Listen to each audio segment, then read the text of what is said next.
And joining me now for your NBA Daily Assist 2.0, he's the great Tim MacMahon, back on ESPN 700 here in Salt Lake. Tim, how are you, man? I'm good. How you doing? Doing well, buddy. All right, so the NBA teams now have to give accurate height measurements, which is a new thing. My question, Tim, is if we saw the accurate Tim MacMahon height measurement released, what would that look like? I claim 6'4". I think I would officially come in at 6'3.5". As far as I'm concerned, you round that up, though, so I think I'd be good. 6'5" in the high school program, though, I will be honest. I love it. And I saw your tweet about playing one-on-one against your daughter. That was like the tweet of the day. Question. I've got that little brat in the back seat here. She's very proud of herself. So she got some buckets at my expense, and then she just wants to run her mouth a little bit, but that's fine. Revenge will be served cold, I can promise you that. Okay, so I was raised by a really competitive father, and so it took me a while before I could actually beat him, and when I did, it was like the greatest day of my life. Do you let her win, Tim? Are you swatting shots? Like, what does that look like? No. I mean, I think it's a little different when you're dealing with the fifth-grade girls. No shot blocking unless it's just completely look, she can't just sit there and hold the ball forever. At a certain point, I'm going to swipe it. But there's no, I don't swipe very many of them. All right. And then I do have to shoot lefty outside the paint. Oh, okay. So you even up the playing field a little bit. I win horse games with my left-hand little mid-range shot, but I'm only allowed to shoot 15 feet and out with the left. All right. Well, I'm going to start cheering for your little girl to take you to town, Tim. Just so you know. Well, she I don't know if she got my game, but she definitely got my mouth. Fair enough. All right, let's start here locally. Quin Snyder gets an extension. There was 2 years left on his deal. He gets an additional 2. Happy for Quin, happy for his family, happy for the Jazz. And, Tim, they lock up a really good head coach for a long time. Yeah, and a guy who obviously has helped grow that franchise into a perennial playoff team, and I think now legitimate contender. Certainly a guy who's got a ton of respect in that locker room, has established himself as an upper-tier coach in the league. And that's one of these things where it just made sense for both sides. There's not any questions that they weren't going to be the coach there for a long, long time. And so, it's at least, I think, 4 more years at this point. Yeah, 4 more years, and a lot of people around here excited. How many coaches these days, Tim, make a legitimate difference? Meaning, if you were an owner of an NBA team and you had to hire a guy that you knew he was going to up your bottom line by, let's say, 5 or 10 wins. I mean, what does that list really look like? Quinn is on that list, and I think there's probably somewhere in the range of 6 or 8. We can start kind of rattling them off, but I think he's definitely a top 6, top 8 coach in the league, and that might be selling him a little bit short. All right, let's move over to Zion now. Just bummed out, man. Like so many people, even if you're not an NBA fan, you tune in to watch this kid play. And, we remember a year ago when the sneaker blew out and he tweaked the knee a little bit. It's that same knee, and news came out that it might be hurt. Then he gets, he has surgery. He's going to be out for potentially a couple of months. So just unpack this for us, man. Kind of a bummer if you're an NBA fan. Oh, it's an absolute bummer because, the preseason was absolutely spectacular. And, I said it on the podcast I do every week. When you're finishing above and through Rudy Gobert, this isn't just, you don't just shrug it off as, it's preseason. No, he's legit. This guy is an absolute force of nature and such a unique player. We have not seen somebody with that body type, with that kind of explosiveness. I've seen the comparison to Charles Barkley, but he's bigger, he's taller, he's more explosive than Barkley was, and Barkley was an absolute freak. Now, unfortunately, that size and that explosiveness, I think there are going to be some concerns. I can't do 5th grade math homework, much less complicated physics, but the physics are unique there. And I was actually talking to a player who saw Zion in the preseason today. What do you think of this guy? And he brought up that he was just, if he's healthy, he's absolutely going to be a problem. He's going to be a star in this league. But he actually brought, and this is before the news about the knee soreness came out, he brought up that he was worried about his knees just because he's so big He's so explosive. I mean, there's so much, force and torque going on there. And it's not that, and I saw David Griffin kind of get defensive about it. Nobody's saying that he's out of shape. Nobody's saying that he's overweight.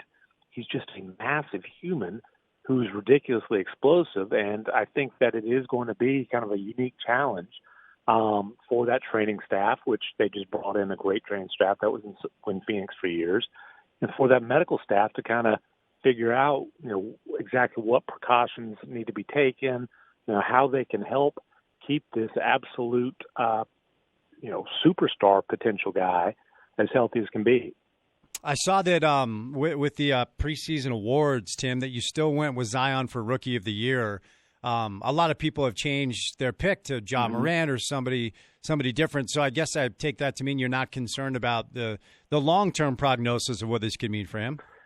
No, and I mean, long-term, if we're talking 5 or 10 years down the road, like I said, I do think they need to really kind of figure some things out to maximize his chances of being durable.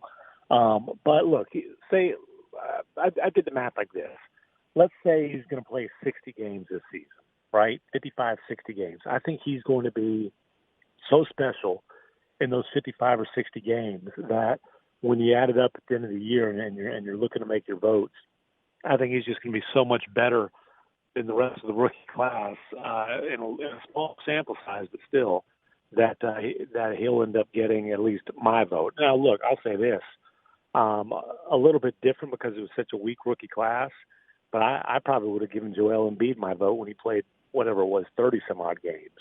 But I think Zion is going to be, just an absolute force in 55 or 60 games, and is going to be clearly the most impactful rookie. I also saw, Tim, that you picked Rudy Gobert to win Defensive Player of the Year. He's already done it twice, and it would be a historical accomplishment if he did it 3 straight times. It's only happened one other time.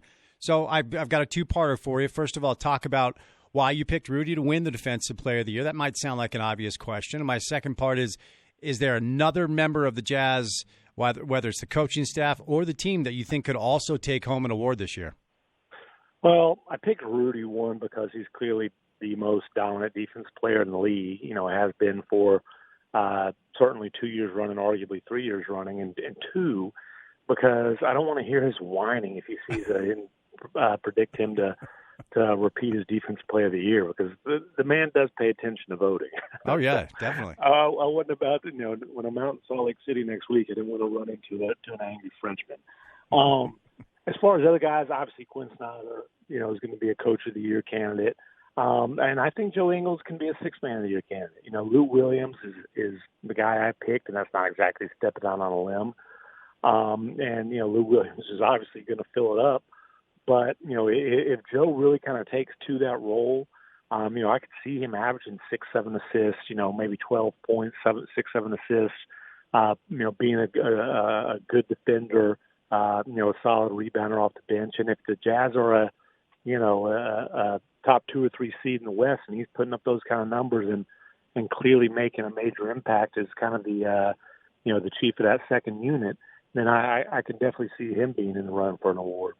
Tim, predictions are tough because you can't predict injuries. You can't foresee locker room issues. You can't foresee trades and acquisitions and all that. But it's what we do this time of year, and Jazz fans are glued to their social medias and glued to the intranet when it comes to what experts say about their team. And some people like the Jazz an awful lot, and some people aren't as bullish. And so we're seeing a lot of different predictions and a lot of different prognostications. My question, Tim, is assuming full health and assuming no locker room issues and everybody is playing at the top level, what is the absolute possible best-case scenario for the Jazz this year? The absolute possible best-case scenario is that they are the number 1 seed in the West to win a championship. They've got a chance. I will say I would be very surprised if locker room issues became a thing. Yep. Just because, like, Mike Conley literally just won Teammate of the Year. He's about as good a locker room guy as you can find in the league. I don't think Bogdanovich is by any stretch a high-maintenance guy. Ed Davis and Jeff Green are both guys that have great reputations as teammates. And then you've got a really solid core of dudes that are coming back. So I don't see that being a problem. Health, necessarily predict. But I mean, the best case scenario is that they're the best team in the league.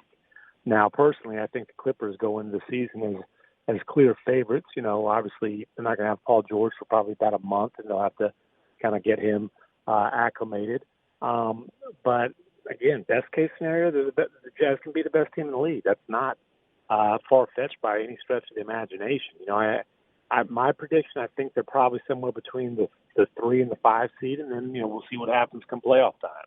So news comes down today. Steve Kerr comes out and says that Klay Thompson will not play this year. And I was texting with an agent yesterday, Tim, and he actually we were talking about this possibility because of the optics that the Warriors are dealing with right now as an organization because of what happened with Durant's injury. Where, look, I don't believe that you can force these guys to play. I think that's silly. But I think a lot of people around the league might be looking at him to say, wait a second, the optics of it aren't awesome because, you know, he comes back. People were wondering if it was too early. He goes down. It's a horrible injury. And then Bob Myers with a press conference. So he was predicting that they're going to be overly cautious with Klay because of the way people around the league are focusing on the way they handled Durant's injury. Your thoughts on that? Yeah, and, you know, Steve Kerr did kind of walk that comment back a little bit. You know, he says he doesn't think Klay Thompson will play this season, but nothing's in concrete. You know, obviously they'll monitor him, they'll see how he goes. But it makes sense for them to be cautious. I mean, they just signed Klay to a long-term max deal. It's not about this season. You know, this is kind of a recalibrating season for them, obviously losing KD, signing D'Angelo Russell, kind of figuring some things out there. I'll be honest, I would be surprised if Klay Thompson, if they're a playoff team, which I do still think they will be, I would be surprised if Klay Thompson isn't back, at least by the playoffs. And I don't think it's by any stretch of the imagination a situation where the Warriors would be forcing Klay Thompson to play. I mean, this is a guy who took his free throws after he tore his ACL because he wanted to be back on the floor. You know, he played in the finals with a hammy that probably would have sidelined him certainly for some time during the regular season. So yes, it makes sense to be cautious with Klay Thompson, you know, for the Warriors. Certainly coming off of the situation with KD, but you know, under any kind of circumstances, just protecting a superstar that you plan to have there, you know, really throughout his prime. And then I also think it makes sense to kind of, you know, play down any sort of expectations of, hey, Klay will come back at the All-Star break. No, you know, if Klay comes back, you know, let that be a bonus and not an expectation. So Michael Jordan today made some comments that a lot of people are talking about. He said Steph Curry isn't a Hall of Famer yet, and it's not the end of the world. Some people are panicking, but it kind of a silly thing to say. I mean, if Steph, Tim, you know this. I mean, if Steph retired today, he'd be in the Hall of Fame next year. Absolutely, yeah. I mean, Steph he doesn't have to play one more second of basketball, and he's a Hall of Famer. And you know, I don't know what Jordan was. I mean, literally, he's accurate, but like to pretend like there's any sort of, you know, thing that Steph Curry has to prove to reach Hall of Fame. No, he's a 3-time champ, a 2-time MVP, a guy who has, you know, changed the game of basketball with his shooting range.